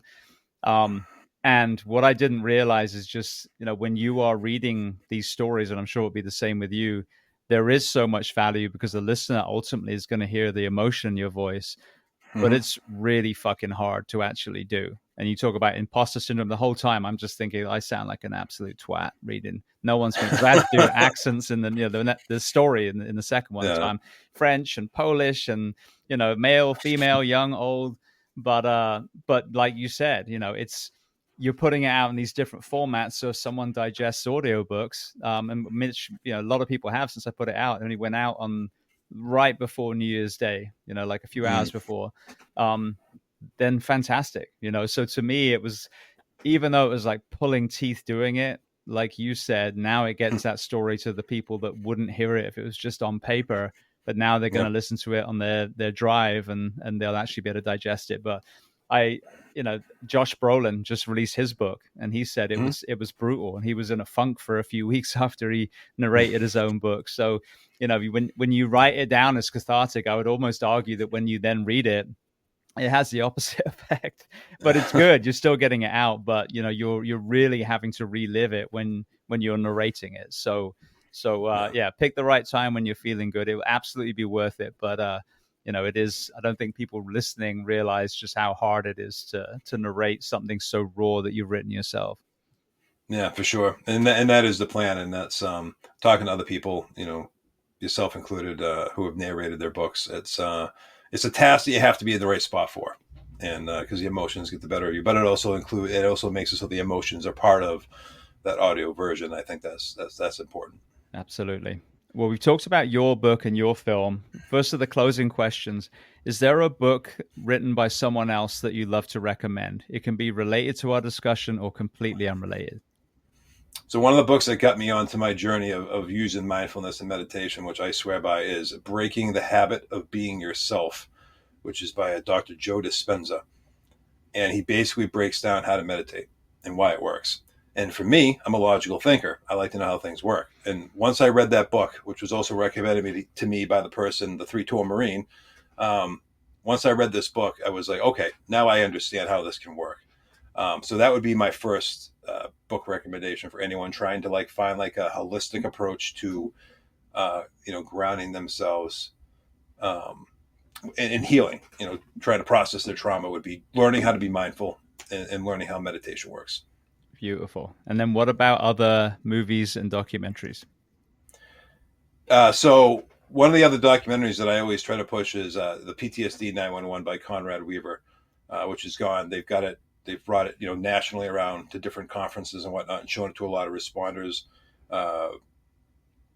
It is also a very powerful and straight documentary. The other one that I was actually part of and was interviewed on was Residual, and that's by Doug Haynes. That's also out there. You can find that pretty much anywhere on the interweb. And that's another good collection of different speakers. You got Mike Screws in that, Chris Moore's in that, and myself, and along with about 20 other first responders. And again, another raw look at first responder, both and it's not just trauma and PTSD. It's moral injury, compassion fatigue, burnout. It's all discussed in this, and I think it's all really important to look at. Beautiful. I'm actually interviewing Conrad. I'm just on his show, and I'm interviewing him. I think it's the next week or the week after. So I'm going to be watching the movie right before, so it's fresh in my mind. Yeah, great guy. Been on his show twice. Really, really just a amazing guy who wasn't a first responder, who's doing so much for the first responder community and mental health and as a whole. Just that'll be a great show for sure. Absolutely. Well, speaking of great people, is there a person that you recommend to come on this podcast as a guest to speak to the first responders, military, or associated professions of the world?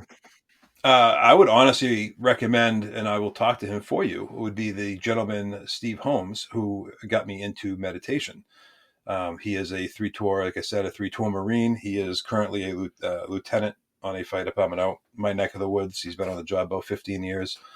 And he is just an amazing, resilient human being who just cares so much for human life and the healing journey. He would be just an amazing person to have on your show. Beautiful. Let's make it happen. I'd love to have him on. Thank you. Absolutely. Yep. All right. Well, then the very last question before we make sure everyone knows where to find you. What do you do to decompress these days? The biggest thing is taking me time. And a lot of people think you have to do something. You have to read. You have to go to the gym. You have to do whatever. You have to do breath work. The biggest thing for me that I've realized I value is the quiet.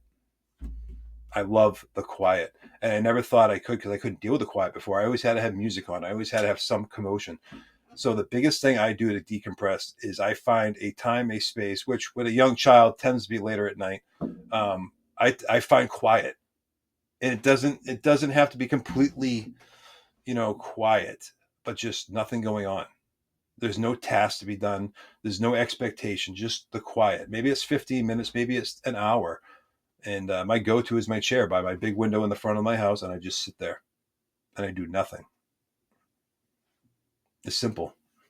Love it. This interesting barometer, I think. If you can't sit and be quiet, that tells you that your mind is very busy. Because I found Yeah. that, normally when I'm driving, and obviously, I'm prepping for podcasts and things, like literally today on the way to jiu-jitsu, I was listening to you on that podcast I mentioned. Hmm. But the ability to also do that drive without music, without a podcast, and be okay, I think that's a huge barometer of where you are mentally. If you've constantly got to have something, so you're thinking or reading or listening, when you don't have to, then I think that's a big red flag as well, that maybe, putting headspace on your phone or whatever meditation or breath work that you would lean Hmm. into, and even New Calm, amazing technology. And if you ever Yeah. heard of that, Yep.